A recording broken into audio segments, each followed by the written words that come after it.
Hello everyone, আজকে নিয়ে এসেছি খুবই র্যান্ডম একটি রান্নার ভিডিও নিয়ে। আজকে দেখাবো ছোট চিংড়ি দিয়ে মজাদার লাল শাক রান্না। খুবই মজাদার একটি আইটেম, যেটা কিনা আমরা সবাই পছন্দ করি। চলুন আমার রান্নাটা আপনাদের সাথে শেয়ার করি। একটি প্যানে আমি 2 টেবিল চামচ তেল দিয়ে দিলাম, 1 টেবিল চামচ রসুন কুচি দিয়ে দিলাম। খুব ভালো মতো রসুনটা ভেজে নিচ্ছি। এবারে দিব মাঝারি সাইজের 2টা পেঁয়াজ, আমি খুব ভালো মতো কুচি করে নিয়েছি। এগুলো খুব ভালো মতো রসুনের সাথে ভেজে নিচ্ছি।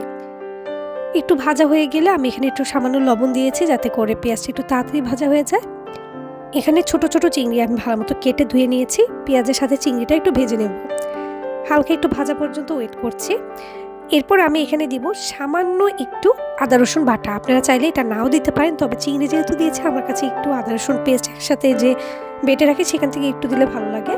তারপর আমি একটু দিয়ে দিলাম লবণ পরিমাণ মতো। এরপর ভালো মতো নাড়াচাড়া করে আমি দিয়ে দেবো একটুখানি হলুদের গুঁড়ো, দিয়ে ভালো মতো আরেকটু রান্না করে নিচ্ছি চিংড়িটাকে। আর এখানে আমি কিন্তু লাল শাকের একটা আটি নিয়েছি, ভালো মতো এটাকে কেটে পানি ঝরিয়ে কুচি করে নিয়েছিলাম।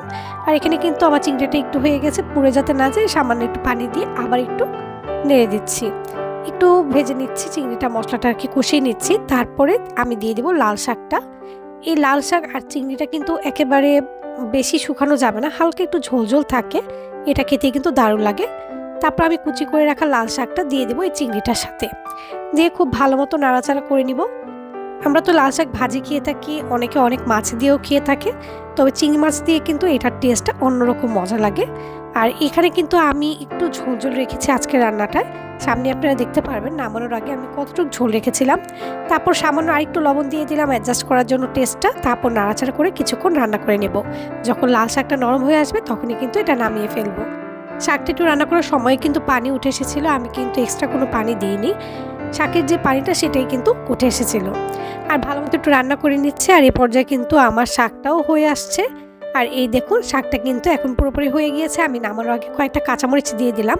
আর এরকম একটু মাখা মাখা ঝোল থাকবে, এটা খেতে অসম্ভব মজার। ব্যাস তৈরি হয়ে গেল মজাদার লাল শাক দিয়ে ছোট চিংড়ি। কেমন লাগলো আমার এই রেসিপিটি, আর কার কার এই রেসিপিটি খুব বেশি পছন্দ আমাকে অবশ্যই জানাবেন। ভালো লাগলে একটি লাইক দিবেন আর আমার চ্যানেলের সাথেই থাকবেন। অসংখ্য ধন্যবাদ সবাইকে।